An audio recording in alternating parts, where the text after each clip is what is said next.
Salut.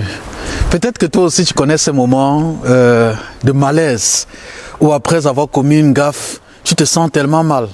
Ou ces moments-là où tu t'en vas méditer mais tu n'écoutes pas Dieu. Tu es là, tu lis, tu as l'impression que rien ne se passe.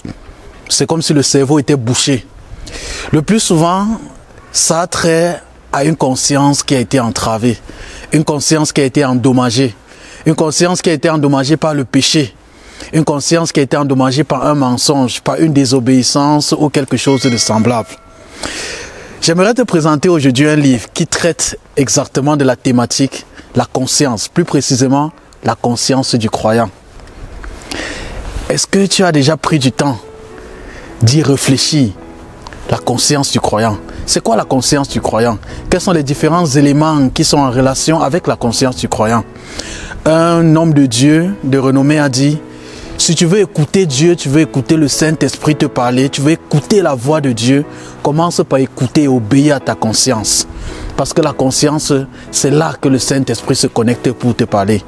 Donc, je m'en vais te présenter aujourd'hui un livre dans lequel tu pourrais, de façon détaillée, prendre connaissance de cette thématique, la conscience du croyant. Il s'agit du livre du professeur Zacharias Stanley Fomon, intitulé « La conscience du croyant ». Dans ce livre, il va te présenter les différents aspects, il va même déjà te définir la conscience du croyant premièrement.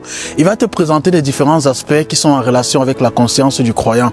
Les choses qui peuvent l'entraver, l'endommager et même les choses qui peuvent l'intensifier, la fortifier et l'enrichir davantage.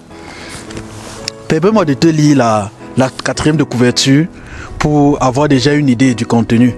Ce livre est un exposé sur la conscience du croyant. Elle relève le fait que dès qu'une chose qui devrait être exposée est cachée, il y a une mauvaise conscience. Et cela produit l'incrédulité. L'auteur met l'emphase sur le fait qu'un cœur impur produit une conscience souillée. Une simple offense sur la conscience pourrait endommager le fonctionnement de l'intuition et la communion avec Dieu. Le contenu de la conscience dépend de la connaissance. Oui, parce que tu es interpellé par ta conscience jusqu'au niveau d'où tu as connaissance d'un certain nombre de choses. En fait, la connaissance et l'état de la conscience vont de pair. Une conscience claire signifie qu'on a la capacité de laisser pénétrer la lumière de Dieu. Un homme ayant une bonne conscience tremble devant la parole de Dieu. Une toute bonne conscience est la possession de ceux qui convertissent leurs convictions en action.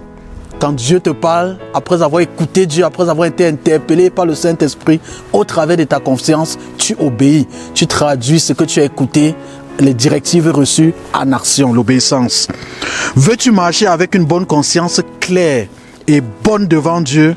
Alors, tu as besoin de lire ce livre. Oui, j'aimerais mettre l'emphase à ce niveau et dire, effectivement, tu as besoin de lire ce livre. Permets-moi de partager quelques extraits du contenu du livre avec toi, que j'ai minutieusement choisi. Ce sont de très petits extraits. Le premier, c'est la conscience et l'obéissance. Il vient un temps où un homme n'entend plus la voix de Dieu. Chaque fois que tu as désobéi, que tu as tardé avant d'obéir, que tu as obéi partiellement, tu as détruit ta conscience. Généralement, les gens qui obéissent en retard n'entendent plus la voix de Dieu. Oui, je parlais tantôt dans l'intro de ces moments-là où tu t'en vas méditer mais tu n'écoutes pas Dieu. Tu médites et tes moments de méditation deviennent juste des moments d'études bibliques. Tu n'écoutes plus Dieu. Pourquoi? Parce que Dieu t'a donné dans une méditation précédente des directives dont tu n'as pas oublié. Ta conscience a été entravée. Je lis encore un autre extrait.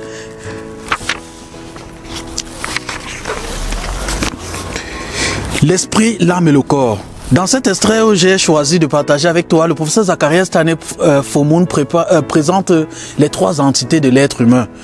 L'esprit, l'homme est un esprit qui a une âme dans un corps.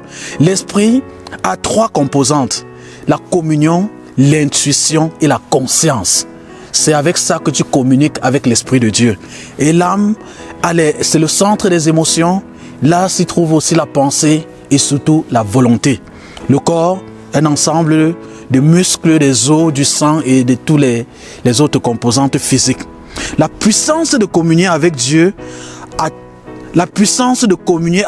atteindre Dieu et le pouvoir de recevoir la vérité sans fait par l'intuition sont les fonctions de l'esprit. Tu ne touches pas Dieu dans le physique, tu touches Dieu dans l'esprit. Tu peux aussi, à partir de ton esprit, atteindre l'esprit d'une autre personne. Je lis encore un avant-dernier extrait, rapidement. La conscience et les conséquences du péché. Qu'est-ce qui se produit au niveau de ta conscience lorsque tu pêches, lorsque tu désobéis à Dieu, lorsque tu mens, lorsque tu voles, lorsque tu commets la fornication, l'adultère, des pensées immorales, les images immorales? Il n'y a pas de péché sans conséquence. Tu ne peux pas violer les lois de Dieu dans la Bible et celles écrites dans ton cœur par le Saint-Esprit et demeurer la même personne. Lorsque tu te repens, après, pas immédiatement, tu n'es plus le même.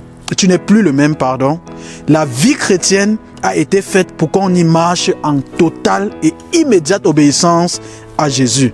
Une désobéissance, quelle que soit sa petitesse, a des conséquences. Rapidement, je te lis le dernier extrait du livre, comme ça, intitulé la conscience, c'est un petit point, la conscience, la communion et l'adoration. Une bonne conscience produit une bonne intuition et accroît la communion.